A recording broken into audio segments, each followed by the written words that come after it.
வணக்கம் மாணவர்களே, இந்த வீடியோவில் என்ன பார்க்க போகிறோம் அப்படின்னா 6ஆம் வகுப்பு கணிதம்ல பருவம் 3 இயல் 2 முழுக்கல்ல பயிற்சி 2.2ல் இருக்கக்கூடிய கணக்குகள் தான் பார்க்க போகிறோம். வாங்க பார்க்கலாம்.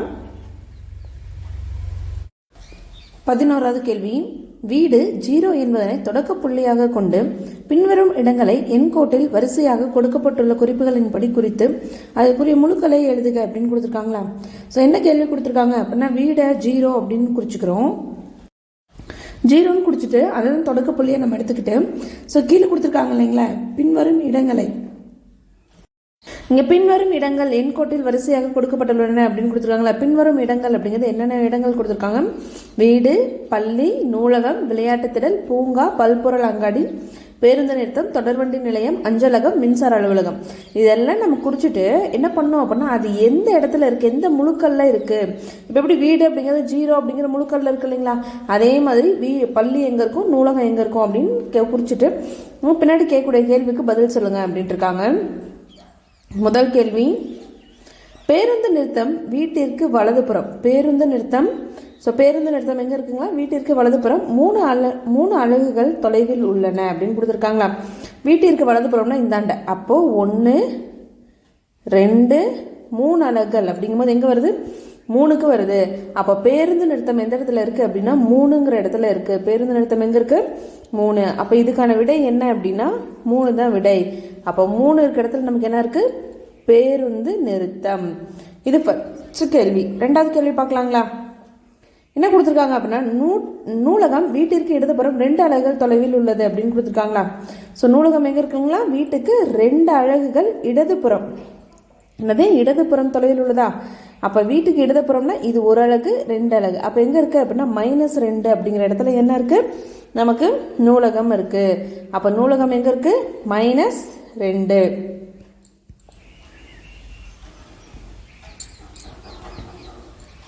இது நூலகம். அப்போ என்ன பண்ணலாம், ரெண்டாவது கேள்விக்கு 2 எழுதிக்கலாங்களா. அடுத்து மூணாவது, பல்பொருள் அங்காடி வீட்டிலிருந்து இடதுபுறமாக 6 அலகுகள் தொலைவில் உள்ளது. ஸோ பல்பொருள் அங்காடி எங்க இருக்குங்களா, வீட்டிலிருந்து 6 அலகுகள் இடதுபுறமாக 6 அலகுகள் தொலைவில் உள்ளதுன்னு கொடுத்துட்டாங்களா. ஸோ அப்போ இடதுபுறம், அப்போ இடதுபுறங்கும் போது எங்க வரும், 1 அலகுகள் 2 அலகு தொலைவு, 3 அலகு 4 5 6 அலகு தொலைவில் உள்ளது அப்படின்ட்டு இருக்காங்க. பல்பொருள் அங்காடி எங்க வருது, -6ங்கிற இடத்துல வருது. அப்போ நம்ம என்ன வரும், -6 பல்பொருள் அங்காடிங்களா. அப்போ மூணாவது கேள்விக்கு விடை -6. நாலாவது கேள்வி, அஞ்சலகம் நூலகத்தின் வலதுபுறம் 1 அலகு தொலைவில் உள்ளது அப்படின்னு கொடுத்துருக்காங்களா. ஸோ அஞ்சலகம் எங்க இருக்குங்களா, நூலகத்திற்கு. ஸோ அஞ்சலகம் எங்கே இருக்குது அப்படின்னா நூலகத்துக்கு ஓரளவில் வலதுபுறம் தொலைவில் உள்ளது. நூலகம் -2 இருக்குது, அதுலேருந்து வலதுபுறம் 1 அலகு தொலைவில் அப்படின்னா என்ன வரும், -1 வரும். அப்போ அஞ்சலகம் எங்கே இருக்குது அப்படின்னா -1ங்கிற இடத்துல இருக்குது. அஞ்சலகம் எங்கே இருக்குது, -1.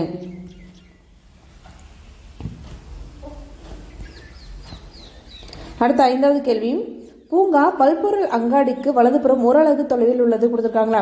ஸோ பல்பொருள் அங்காடிக்கு வலதுபுறத்தில் 1 அலகு. பல்பொருள் அங்காடி எங்கே இருக்குது, -6ங்கிற இடத்துல இருக்குது. அங்கேருந்து 1 அலகு தொலைவில் நமக்கு என்ன இருக்குங்களா, வலதுபுறத்தில் 1 அலகு தொலைவில் நமக்கு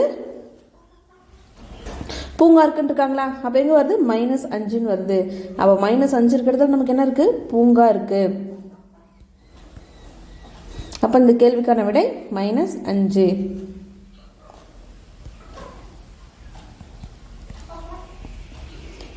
அடுத்து, தொடர்வண்டி நிலையம் அஞ்சலகத்தின் இடதுபுறம் 4 அலகுகள் தொலைவில் உள்ளது கொடுத்துருக்காங்களா. ஸோ தொடர்வண்டி நிலையம் எங்கே இருக்குது அப்படின்னா அஞ்சலகத்துக்கு இடதுபுறத்தில் 4 அலகு தொலைவில் உள்ளதுன்னு கொடுத்துட்டாங்க. அஞ்சலகம் எங்கே இருக்குது, -1 இருக்கு. இது என்ன சொல்லியிருக்காங்க, 4 அலகுகள் எங்கே வலதுபுறம் தொலைவில் உள்ளது, சரி இடதுபுறம் தொலைவில் உள்ளது அப்படின்னு கொடுத்துட்டாங்களா.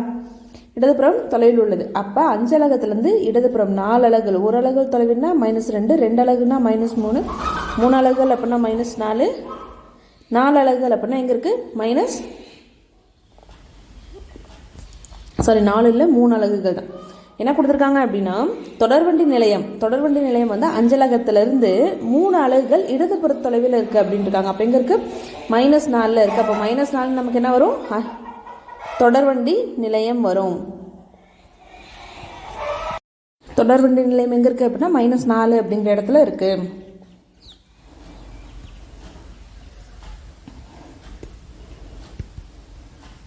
அடுத்த கேள்வி, பள்ளியானது பேருந்து நிறுத்தத்திற்கு அடுத்து வலதுபுறத்தில் உள்ளது அப்படின்னு கொடுத்துருக்காங்களா. ஸோ அடுத்து அப்படின்னா அடுத்ததாகவே பேருந்து நிலையத்திற்கு பள்ளியானது என்னது அடுத்து வலதுபுறத்தில் உள்ளதுன்னு கொடுத்துட்டாங்களா.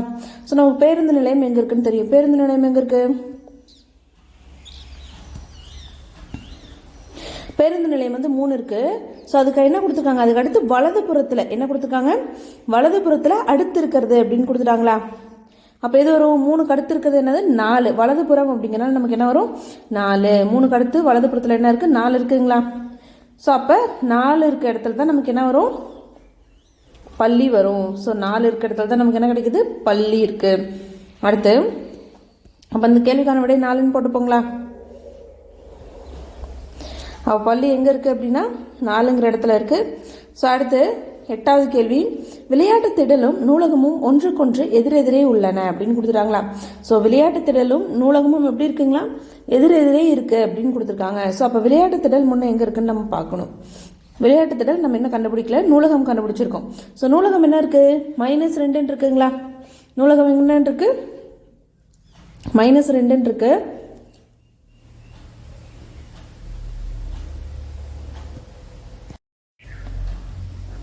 ஸோ 9வது கேள்வி, விளையாட்டு திடலும் நூலகமும் ஒன்றுக்கொன்று எதிரெதிரே உள்ளன அப்படின்னு கொடுத்துருக்காங்களா. ஸோ நூலகம் எங்கே இருக்குது, -2 இருக்கு. அப்போ அது எதிரே உள்ளதுன்னா என்னது, +2ங்களா. ஸோ இது 2 எதிரெதிரே உள்ளது அப்படின்னா எதிரெண் அப்படின்னு நம்ம பார்த்துருக்கோம் இல்லைங்களா. மைனஸ்ல இருந்தால் ப்ளஸ்ல எழுதுவோம், ப்ளஸ்ல இருந்தால் மைனஸ்ல எழுதுவோம். அப்போ +2ங்கிற இடத்துல தான் நமக்கு என்ன இருக்கு, விளையாட்டு திடல் இருக்கு. இது 9வது கேள்விக்கான விடை.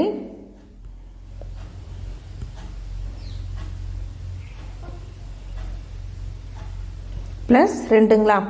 ஸோ அடுத்து 9வது கேள்வி, மின்சார அலுவலகமும் பல்பொருள் அங்காடியும் வீட்டிலிருந்து சமத்தொலைவில் அமைந்துள்ளன அப்படின்னு கொடுத்துருக்காங்க. ஸோ பல்பொருள் அங்காடி நம்ம ஆல்ரெடி கண்டுபிடிச்சிருக்கோம்.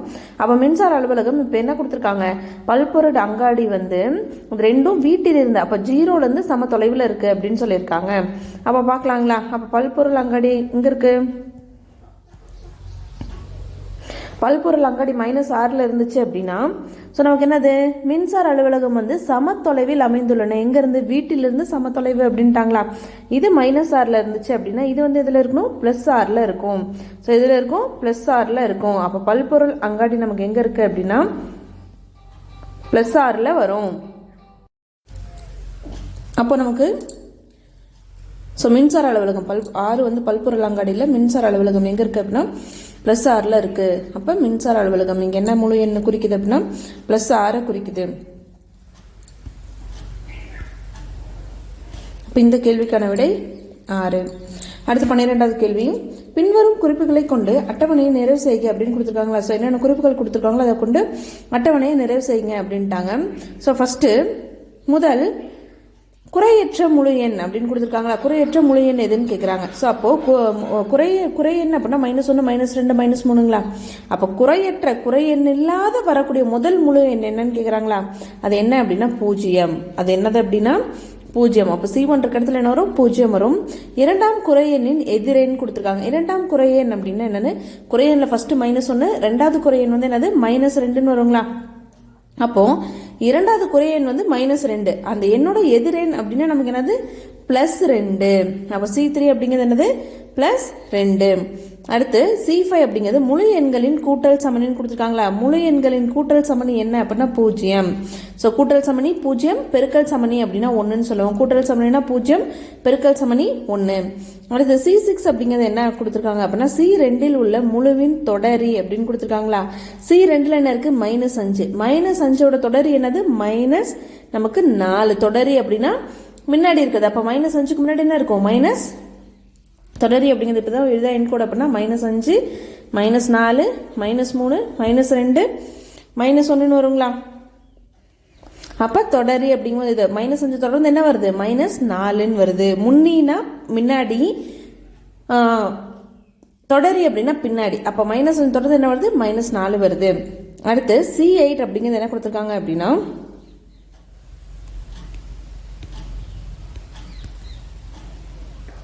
C7ல் உள்ள முழுவில் முன்னி அப்படின்னு கொடுத்தாங்களா.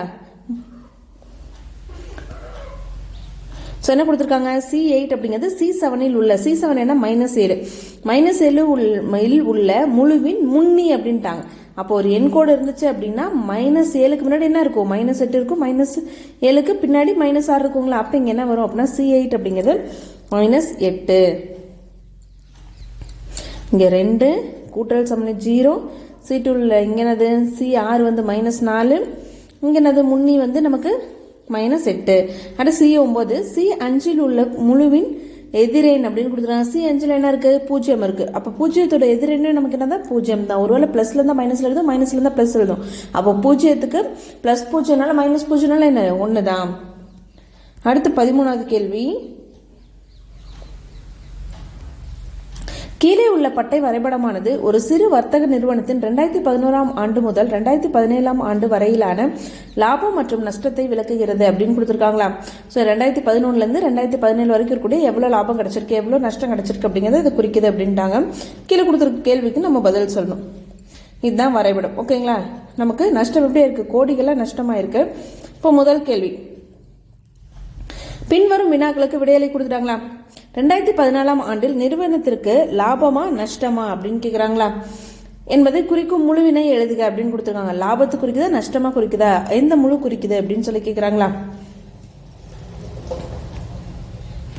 அப்போ 2014 நமக்கு எதை குறிக்குது அப்படின்னா 45 குறிக்குது. 2014 எவ்வளோ வருது, 45 வருது. 2014 எவ்வளோ வருது, நமக்கு 45ன்னு கிடைக்குது. ஸோ அப்போ 2014 லாபமா நஷ்டமான்னு கேட்டிருக்காங்களா. நமக்கு என்ன இருக்கு, மேலே வரைஞ்சது லாபம், கீழே இருக்கிறது நஷ்டம். அப்போ 2014 நமக்கு லாபம் தான் கிடைச்சிருக்கு. எவ்வளோ கிடைச்சிருக்கு, +45 கிடைச்சிருக்கு. அப்போ +45 அப்படின்னு குறிக்கிறோம். அடுத்து 2016ஆம் ஆண்டில் நிறுவனத்தின் லாபமா நஷ்டமா என்பதை குறிக்கும் முழுவினை எழுதுக கொடுத்துருக்காங்களா. இப்போ 2014 எப்படி கேட்டாங்களோ அதே மாதிரி 2016 லாபமா நஷ்டமான்னு கேட்குறாங்க. 2016 பார்த்தோம் அப்படின்னா நமக்கு என்ன இல்லை, லாபமும் இல்லை நஷ்டமும் இல்லை. 2016 அப்படிங்கிறது இதுதான்.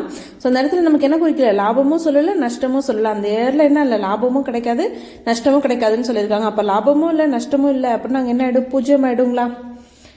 அடுத்து 3வது கேள்வி, 2011 மற்றும் 2012ஆம் ஆண்டுகளில் நிறுவனத்திற்கு ஏற்பட்ட நஷ்டத்தை முழுக்களால் எழுதி கொடுத்துருக்காங்களா. ஸோ 2011 2012 ஆண்டுகளில் நிறுவனத்துக்கு ஏற்பட்ட நஷ்டம் எவ்வளோ அப்படின்னு கேட்டிருக்காங்க.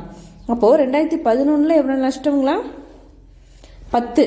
2012 எவ்வளோ நஷ்டம், 20. அப்போ என்னது நஷ்டம் அப்படின்னா நமக்கு லாபம் அப்படின்னா ப்ளஸில் எழுதுவோம், நஷ்டம் அப்படின்னா என்ன பண்ணுவோம், மைனஸில் எழுதுவோம். அப்போது -10 மற்றும் -20. 2011 10 கோடி லாஸ் ஆகிருக்குது. அதேமாதிரி 2012ஆம் ஆண்டு 20 கோடி லாஸ் ஆகிருக்கு. அப்போ நமக்கு என்னது நஷ்டம் அப்படிங்கிறத மைனஸில் எழுதுவோம், லாபம் அப்படிங்கிறத ப்ளஸில் எழுதுவோம். அடுத்த கேள்வி, 2012ஆம் ஆண்டில் நிறுவனத்தின் நஷ்டம் மிக குறைவாக உள்ளது, இக்கூற்று சரியா அப்படின்னு கொடுத்துருக்காங்க. தவறு. என்ன அப்படின்னா இப்போ தானே கேள்வியில் பார்த்தோம், 2011 10 கோடி தான் நஷ்டம், ஆனால் 2012 20 கோடி நஷ்டம். 2012 20 கோடி நஷ்டம். ஆனால் என்ன சொல்கிறாங்க அப்படின்னா நிறுவனத்தின் நஷ்டம் மிக குறைவாக உள்ளது. 2012 தான் ரொம்ப குறைவு அப்படிங்கிறாங்க. கிடையாது, 2011 தான் ரொம்ப குறைவு, 10 கோடி தான் நஷ்டம். ஆனால் 2012 என்னாச்சு, 20 கோடி நஷ்டம். அப்போ அவங்க கொடுத்துருக்க கூற்று தவறு. 5வது கேள்வி, நிரப்புக. 2011ஆம் ஆண்டில் உள்ள நட்டமும் 2011ஆம் ஆண்டில் உள்ள லாபமும். ஸோ 2011 இருக்கக்கூடிய நஷ்டம் எவ்வளோ, 10 கோடி. 2013 இருக்க லாபம் என்ன, 10 கோடி. அப்போது 2011 இருக்கக்கூடிய நஷ்டமும் 2013 இருக்க லாபமும் எப்படி இருக்கு, நமக்கு சமமாக இருக்கு. 2011 10 கோடி ரூபாய் நஷ்டமாக இருக்கு, 2013 10 கோடி ரூபாய் என்ன இருக்கு, லாபம் வந்திருக்கு. அப்போ இதுக்கு என்ன ஆன்சர் அப்படின்னா சமம். அது ரெண்டு எப்படி இருக்கு, சமமாக இருக்கு. இந்த வீடியோவில் உங்களுக்கு ஏதாவது டவுட் இருந்துச்சு அப்படின்னா கமெண்ட்ல கேளுங்க. தேங்க்ஸ் ஃபார் வாட்சிங்.